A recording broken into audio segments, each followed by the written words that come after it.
Mr President. And Commissioner, one of my first acts as a Member of Parliament here some 14 years ago was to host a meeting about another food crisis between some Cumbrian beef farmers from my region and your predecessor, who was entirely sympathetic to their cause and wanted to support them in getting Member States to take action, but pointed out that the Commission had no army, had no police force. It was, as you said, dependent upon the Member States to enforce the law in the first instance.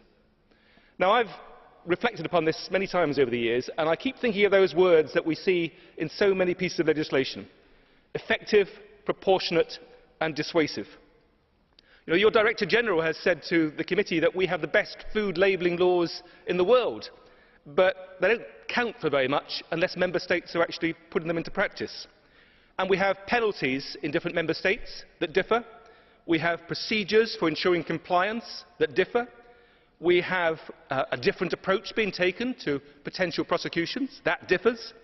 And we have sentences perhaps being laid down by national courts that differ. Now, on the one hand, I think the public expects European laws to be enforced equally and effectively in every Member State. Otherwise, people say, well, why should I comply if they're not? On the other hand, we have the difficult problem that the European Union should not be imposing common criminal penalties upon Member States. This is not just an issue, of course, for your department. It's one for many other sectors of the Commission. But it needs to be brought into the open. There needs to be more discussion and more analysis of the way in which Member States are actually putting legislation into effect, not simply in terms of the statute, but also in the way in which their courts and their prosecuting bodies then interpret that statute.